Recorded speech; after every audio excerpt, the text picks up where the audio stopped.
Let's jump to this next story from the post-millennial.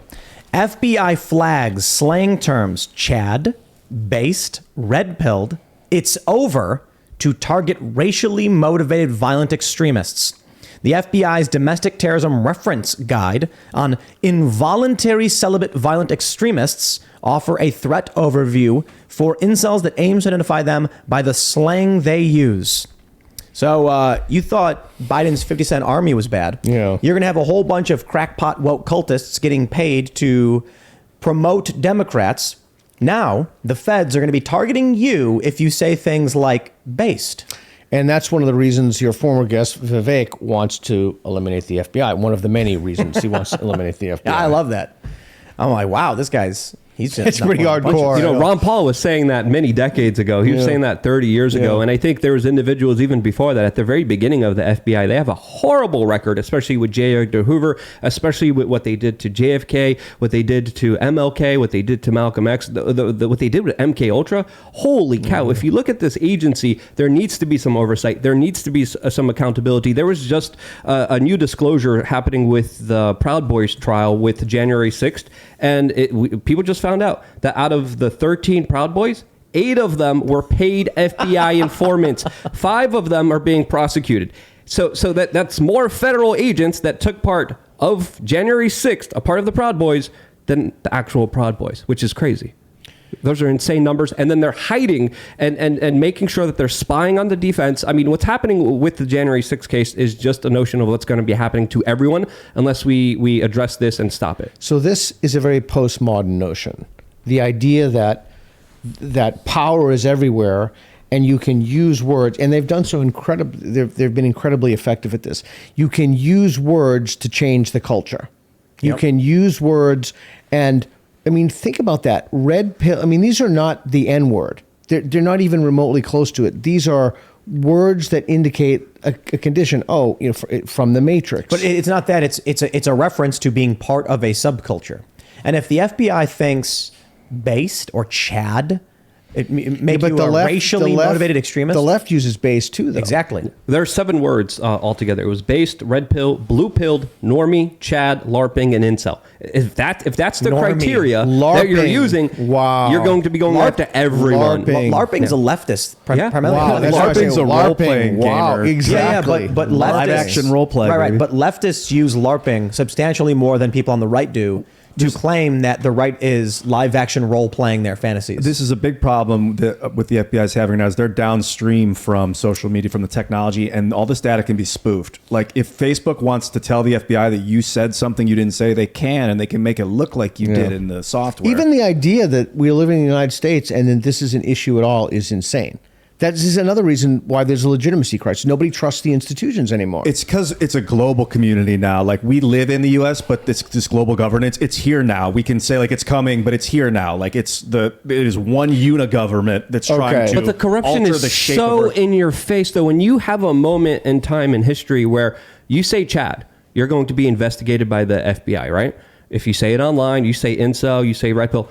You go to Epstein Island. You're on the client list of Mr. Epstein. FBI's like, yeah, you're clear. You're good. Don't worry about that. How in the world are we allowing the Federal Bureau of Investigations? By the way, the DOJ, FBI had an investigation on Epstein. They never released the findings of that investigation. They have the client list. They have the videos. They have the pictures of very powerful people doing some very horrible things. Well, why wasn't anyone punished? I mean, if you were on some dude's island and then you were asked to investigate yourself, you wouldn't release the list either. That's true. Good point. Very good point there. That makes I imagine that's sense. likely the circumstance. I think why are we letting people do this? Because people haven't stepped up to build systems that are resilient to this kind of behavior. So it's going to happen. We need systems that are encrypted, where we control locally our own system. We need to be able to govern ourselves locally as best as possible.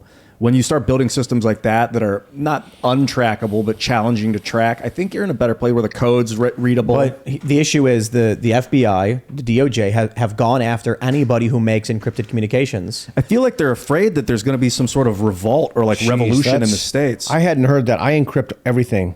Oh, yeah. I mean, aside from the fact that they've probably cracked a whole lot of the encryption. Telegram, the Russian government has cracked Telegram. They're investing people who Well, let me complain about the Russian war. I'll just in ask you Ukraine. something very simple. Who do you think has more cyber resources, a private company or a nation state?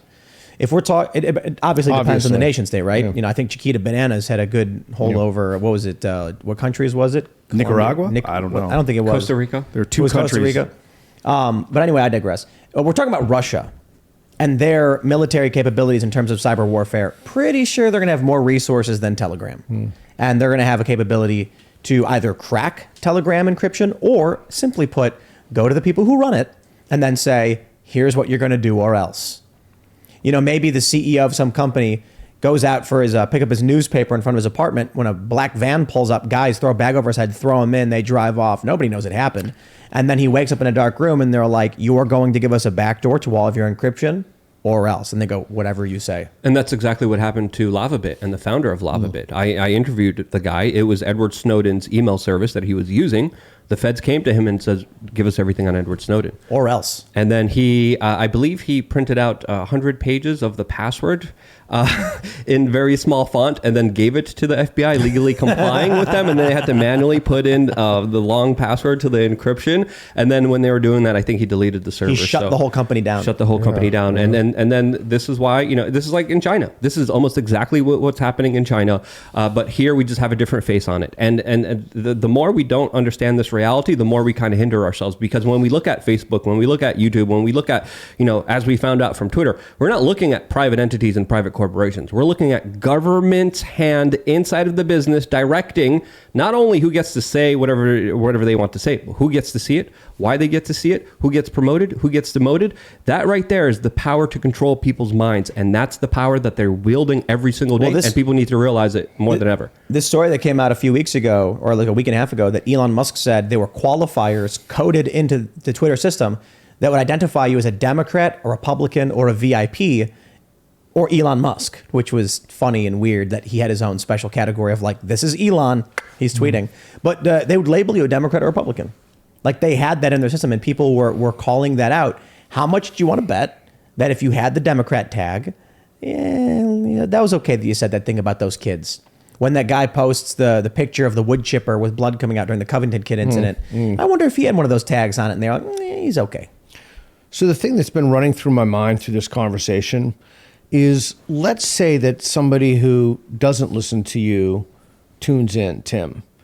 It's so hard to break through to people when you show stories like this, or when you talk about scores, or when you talk about, because they'll just think you're a conspiracy theory, lab leak conspiracy.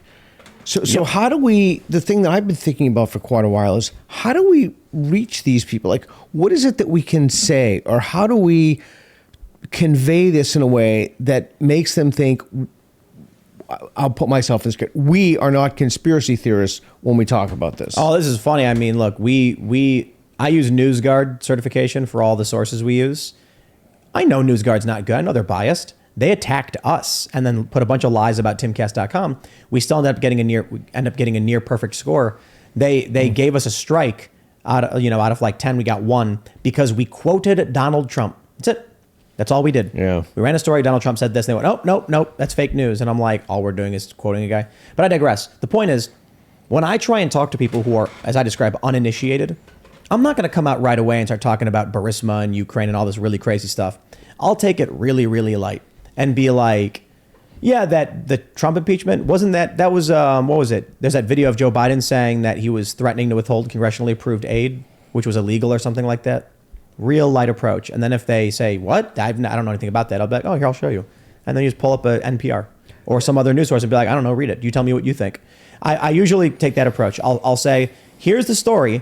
What do you think? Yeah. I have the opposite approach. I just go right over the head. Satanic child traffickers, right, private islands, entities, demons. Let's just go there. I think different people have different ways of approaching this information. But I think first of all, the conversation needs to be started. We're doing our best here. I totally But the conversation starts with the people who are listening, the people who are taking notes, the people who are studying, because you guys need to be informed more than ever.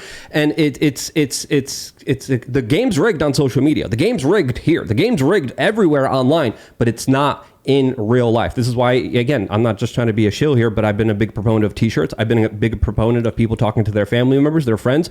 And I think that is more imperative than ever of individuals doing their homework, doing their research. And whether it's having a lighthearted kind of approach of empathy, whether it's hitting them over the head with just the bigger truths, going down the rabbit hole, who knows what will work. But I think being brave and being able to have those conversations is the first step that we need to have. But the other thing too is, outside of all of that, there's a real simple way to win. It's called voting with your dollars. Yeah. So shout out to our friends at Public Square. Download the Public Square app. They've sponsored the show before, but this is a freebie because I really do believe in what they're doing. It's an app that shows you businesses that have taken a pledge to support American values. So you can make sure you're giving your money to companies that believe in the good, and then don't buy anything from Anheuser-Busch. There you go. And don't donate to your alma mater, please. Yeah. Will Chamberlain liked to say, I don't know if he still does, I'm assuming he does, seize the endowments. Yep. And that's one of the things that we're doing at my nonprofit, National Progress Alliance. It should be the easiest ask in the world. Don't donate. By the way, I personally don't like the hardcore approach. So I'll ask people, I'll say something like, which is true. I don't know if you guys were, I don't want to go down this rabbit hole, but I personally was duped by the Hunter Biden laptop story. I thought it was a plant. I'm betting you guys didn't.